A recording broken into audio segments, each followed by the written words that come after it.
Nah, selanjutnya adalah kita mendefinisikan load pattern-nya dulu. Load pattern-nya di sini jangan lupa ada subfield multiplier-nya kita buat 0. Kenapa? Karena kita buat 1 nanti beban dead load atau berat sendirinya tuh terinput. Tapi kan pada soal ini kan berat sendiri strukturnya kan diabaikan. Jadi kita tidak perlu input.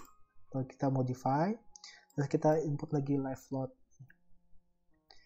Terus kita ganti di sini live. Terus kita add new load pattern. Oke. Kalau sudah, kita import bebannya assign. Kita mulai dari join load-nya dulu, jangan lupa ini live load. Oke. Di sini ada 6 ton di atas ya. Nah, ini searah sumbu X karena di sini kalau kita lihat birunya ini arah sumbu X. Oke, kita input. Kita pilih di sini global X 6 ton ke kanan. Oke. Selanjutnya lagi di sini 4 ton ke kanan lagi. Selanjutnya 1 ton.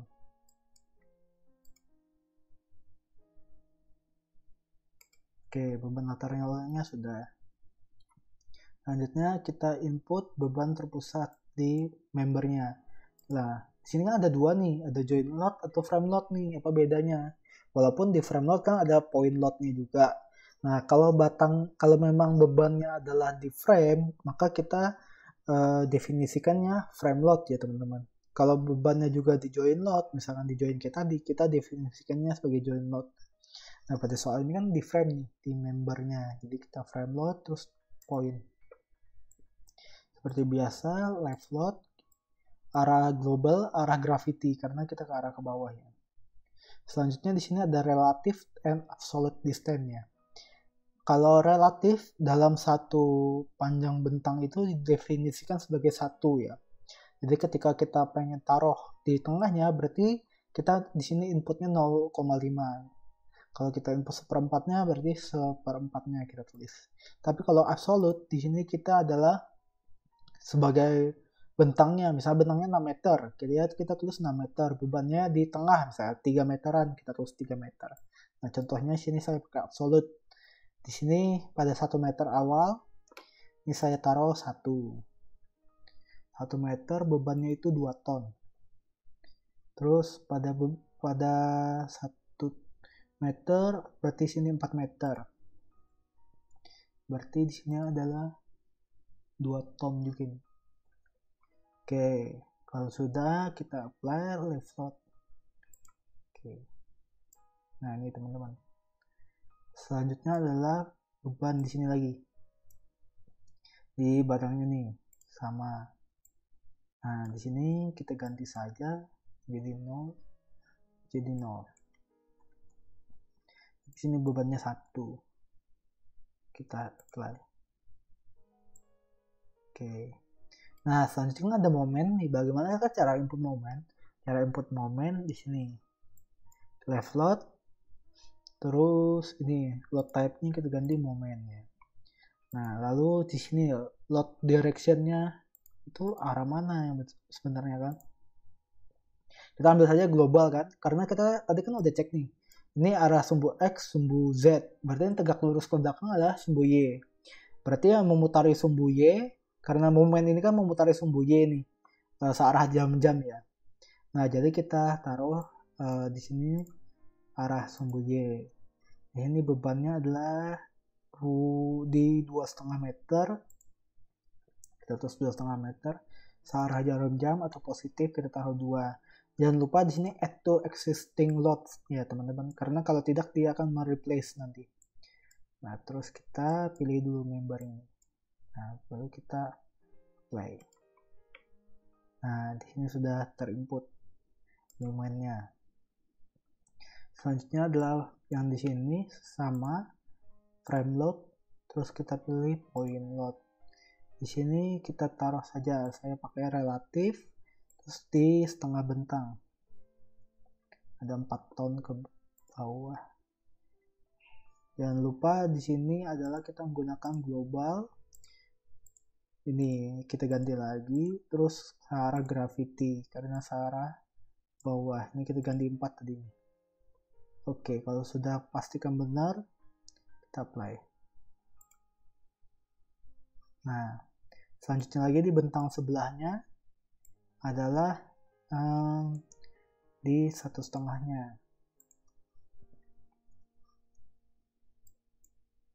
Sorry, terbalik.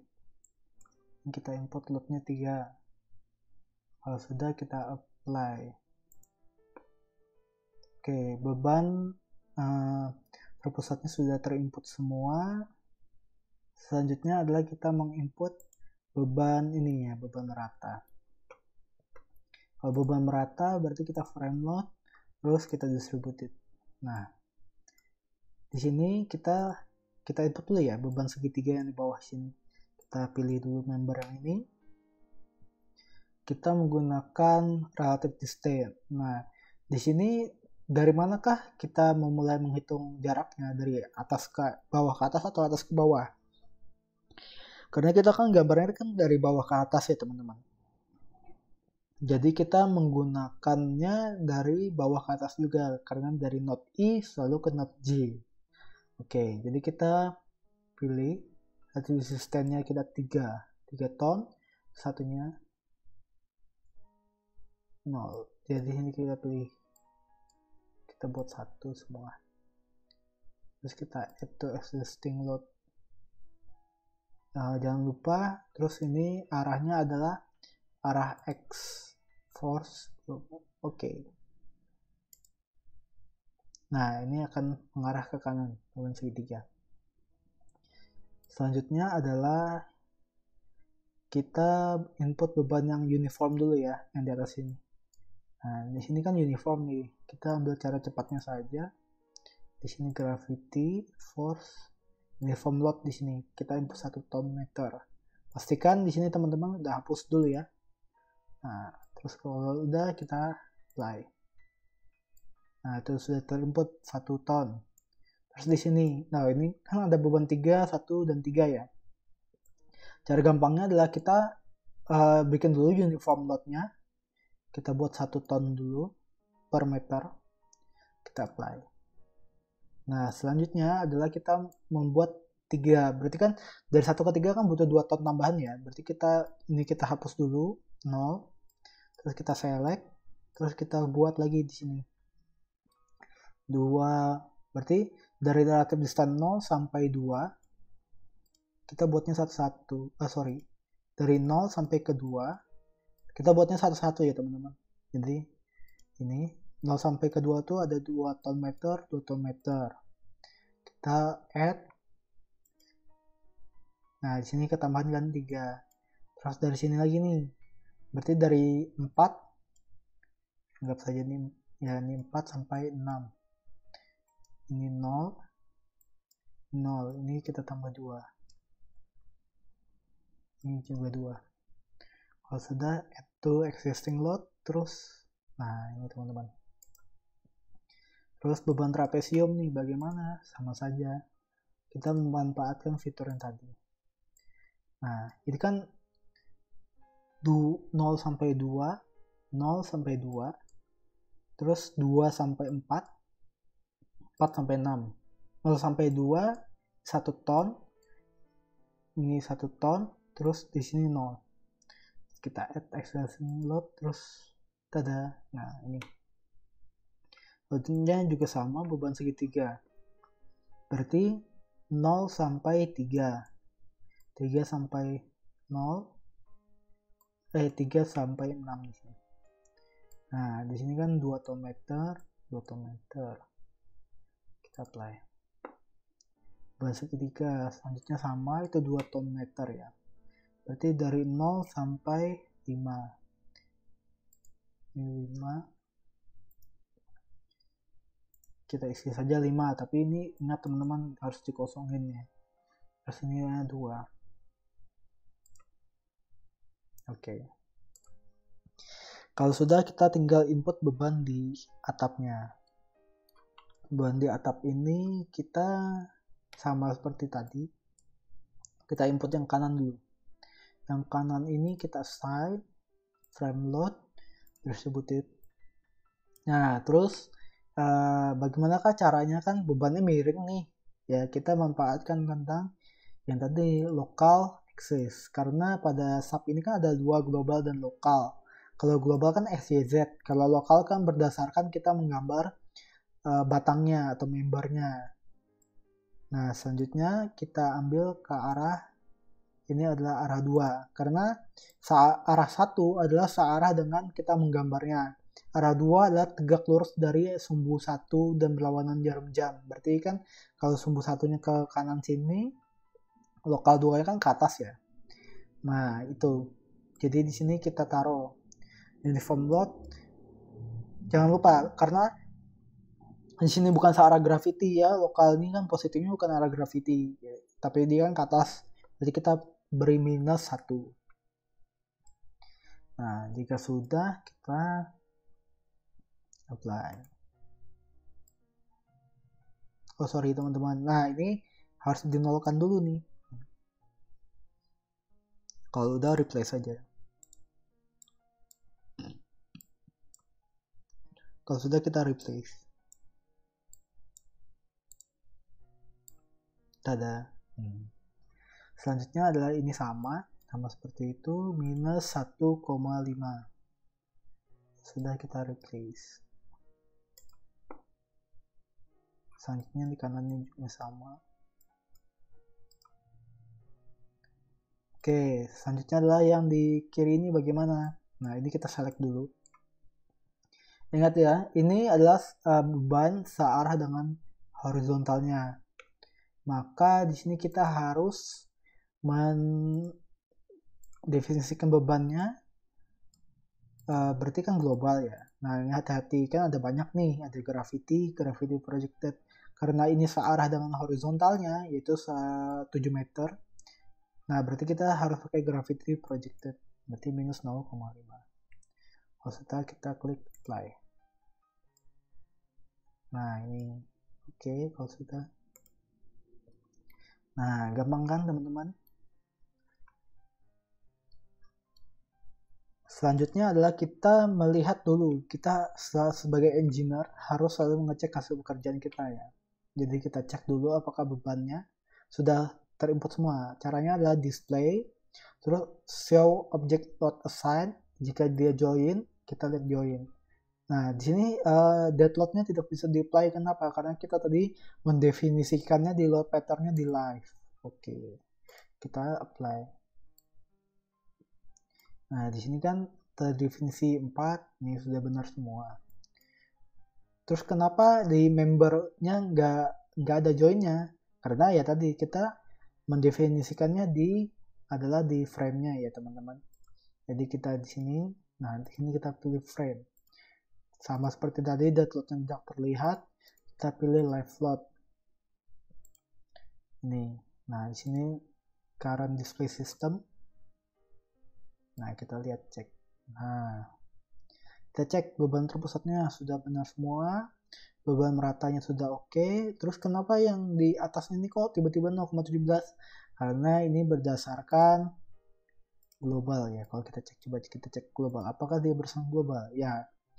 Nah, jadi bagaimana cara melihatnya? Kita di frame lokal. Nah, berdasarkan di frame lokalnya sudah benar nih, 1,5 dan ini. Nah, kita kembali ke tadi. Berarti kan sudah benar semua nih.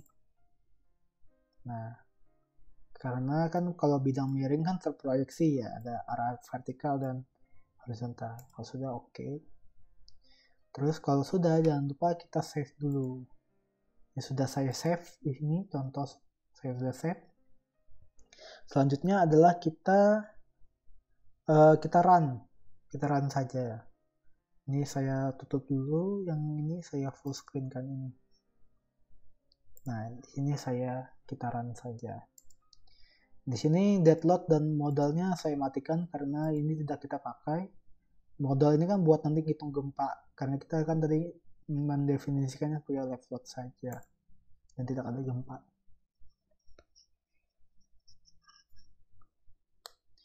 Nah, di sini kan terlihat nih pergoyangannya kemana nih, ke kanan kan. Tapi di sini kita lupa ada satu, di soalnya ada Ini adalah settlement di C, 1 cm ke bawah. Nah, kita unlock dulu. Nah, kita definisikan bebannya dulu. Seperti tadi, join load di sini displacement minus 0,01. Terus kita pilih left load atau existing load RZ. Oke. Nah, bebannya akan ke bawah. Kita run lagi. Nah, ini sudah terlihat. Lalu, bagaimanakah cara kita lihat mana tadi defleksinya atau driftnya? Di sini kita cek dulu. Di sini kita lihat joinnya U1 0,0017. U1 itu adalah searah X ya, ke kanan. Kalau U2 itu searah tegak lurusnya, sumbu Y. Karena di situ kan tidak ada, kita tidak input beban, tadi 0 jadinya. U3 itu ke bawah, arah ke bawah. Kalau kita lihat di sini ada U3-nya searah 1 cm ke bawah tuh. Nah, kalau R1, R2, R3 adalah rotasi. Nah, cara melihatnya bisa seperti itu. Selanjutnya di soal tadi kan ditanyakan selain deformasi, displacement, terus kan reaksi peletakan. Bagaimana cara lihatnya? Kita lihat di sini. Di atas ini, show forces, terus join. Kita live, terus kita apply. Nah, ini bisa kelihatan nih. Ini adalah reaksi peletakannya. Jangan kita ambil titik ini. Nah, di sini U1 berarti 0,45 ke kiri, U3 ini 3,169 berarti ke atas nih, 33. Dan momennya minus 2,476. Oke. Kalau sudah sama seperti itu, terus kita lihat saja, kita mau lihat gaya dalamnya, axial force adalah gaya tekannya. Nah, di sini kan cuma terlihat warnanya saja. Kalau kita mau lihatnya di sini show value. Nah, ini teman-teman, ada gaya tekan 33,17 ton yang paling besar. Terus ini terkena gaya tarik ya. Nah, tapi kita pengen bagi misalnya. Di sini saya add new window. Nah, di sini kan portal 3D ini kita bisa kita putar nih, pencet shift. Shift dan mouse klik tengah. Nah, di sini saya mau lihat gaya shear-nya. Gaya gesernya. Di sini saya buat 2 dimensi saja. Kenapa kita pilih gaya geser 2-2? Karena kan kalau balok misalkan, balok itu kan gaya local axis-nya 2 yang ke atas. Jadi kita lihat gesernya 2. Kalau momen 33 itu berdasarkan sumbu lokalnya. Momen 3 kan ke belakang ya. Maksudnya sumbu 3-nya. Jadi kita melihat axial force, shear, 22 dan momen 33 biasanya begitu. Tapi bisa juga momen 22 jika dia biaxial bending nanti. Nah, di sini teman-teman. Cara melihat ke dalamnya. Ya, sekian dari video ini. Jangan lupa like, komen, dan subscribe terus ya channel ini. Terima kasih.